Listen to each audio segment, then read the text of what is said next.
All right, let's talk about AI. When some new model says it's right, how do you actually know if you can trust it? That's what we're digging into today. We're going to get past those big, flashy headlines and figure out how we really judge a machine's performance. So let me ask you something. If I told you I built a machine learning model and it's 99% accurate, you'd probably think, wow, that's a huge win, right? I mean, what's not to love about getting it right 99 times out of 100? Sounds pretty great. 99%. Just let that sink in. It sounds almost perfect. It feels solid, reliable. But, and this is a big but, that single number can be hiding a massive, sometimes even dangerous, problem. Okay, to see what I mean, let's look at a real-world scenario. Imagine we're testing 1,000 people for some rare disease. Now, in this group, 990 people are actually sick, and only 10 are healthy. So what if I create a super lazy model? I mean, it doesn't learn anything at all. It just has one simple rule: predict sick for every single person. Guess what? It gets 990 predictions right. That means, yep, it's 99% accurate. But it's also completely useless because it failed to find even one of the healthy people. And that, my friends, is what we call the accuracy trap. It's this huge pitfall of just grabbing a single number without understanding the story behind it, especially when your data is lopsided, like in our example. So here's the key takeaway.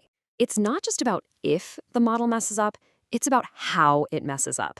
See, the type of mistake it makes can have wildly different consequences. And to really get our heads around this, let's use an analogy that I'm pretty sure you'll find familiar.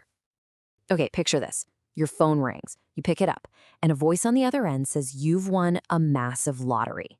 It's an unbelievable prize, but, it sounds a little fishy. So you've got a choice to make right then and there. Do you believe them, or do you just hang up?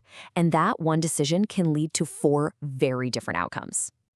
Let's break it down. If you decide to believe them and hand over your info, one of 2 things happens. Outcome 1, it's real, you're rich. Or outcome 2, it's a total scam and you just lost your money. Now, what if you don't believe them? Well, if it was a scam, you're totally safe. Great. But if it was real, you just missed out on a life-changing fortune. So yeah, 2 of these outcomes are wins, but the 2 mistakes, man, they hurt in very different ways. Okay, let's look at that first kind of mistake. You believed the call, but it was a total scam. In the world of machine learning, we call this a type 1 error, or more commonly, a false positive. Think of it like this. Your brain's built-in scam detector raised a flag for positive when the reality was negative. And then there's the other mistake, which honestly might be just as painful. You ignore the call, you're sure it's a scam, but it was real. Ouch. This is a type 2 error, or a false negative. Your brain's model flagged a true positive, that winning lottery ticket, as a negative. So, false positives and false negatives. These 2 ideas are the absolute bedrock for really understanding how well a model is doing. Now, we need a way to organize all this, to put it into a clear, structured format. And how do we do that? Well, we use this incredibly useful tool called a confusion matrix.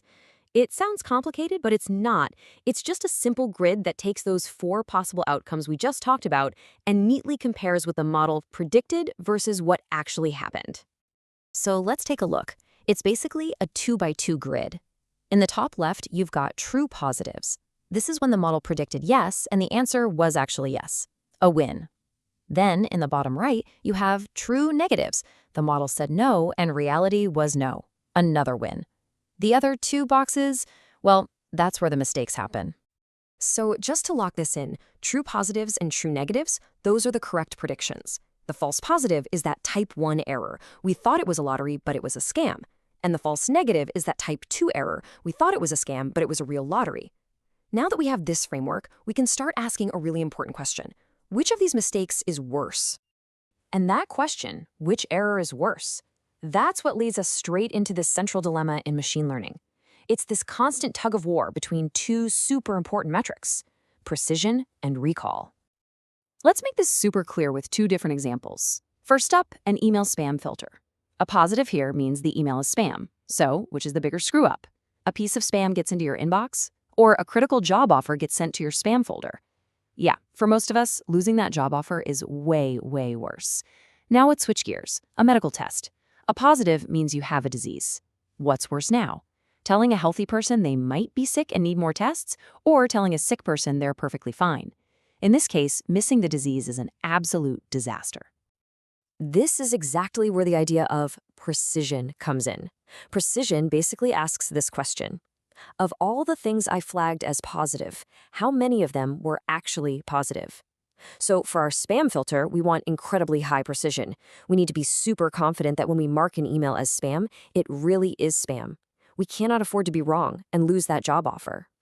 And on the flip side, we have recall. Recall asks a different question. Of all the positive cases that actually exist out there, how many did I manage to find? Going back to our medical test, this is what matters most. We want super high recall. We need to find every single person who is sick, even if it means our net is a little too wide and we catch a few healthy people for retesting. Missing a case is not an option. So you see the problem, right? You can't usually have both. Increasing your precision often means your recall goes down, and cranking up your recall tends to hurt your precision. They're in this constant tug of war. To solve this, to find a happy medium, data scientists came up with something called the F1 score. The best way to think about the F1 score is like a peace treaty between precision and recall. It's a special kind of average, a harmonic mean to be precise, that squishes them both into a single score. It gives you a much smarter, more balanced look at how a model is performing than that simple accuracy number we started with. Okay, so now we've got the tools to judge a model's final predictions. But that begs an even bigger question, right? How do we build a model that gets this stuff right in the first place? This brings us to evaluating the learning process itself. And a fantastic way to picture this is by thinking about two types of students getting ready for a big exam. First, you've got the careless student. They barely study, their approach is way too simple, so they bomb the practice questions and they bomb the final exam too. We call this underfitting. Then you have the other extreme. The student who doesn't learn the concepts, they just memorize every single practice question, word for word. They get a perfect score on the practice test, but the second they see a new, unfamiliar question on the final exam, they're completely lost. That's overfitting. And this really illustrates the goal perfectly. The underfit model, it's bad on the training data and it's bad on new data. Just bad all around. The overfit model looks incredible on the training data, but it falls apart when it sees something new. What we're aiming for is that best fit right in the middle. It does a good job on the data it trained on, and, this is the important part, it also does a good job on brand new, unseen data. So, that's the name of the game, finding that sweet spot.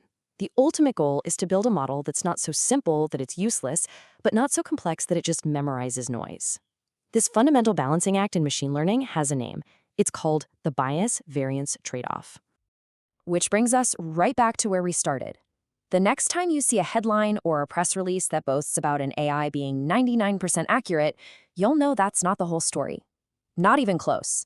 Now you can ask the smarter questions. Questions like, accurate at doing what exactly? What's the precision? What's the recall? And maybe the most important question of all, what's the real-world cost when this thing gets it wrong?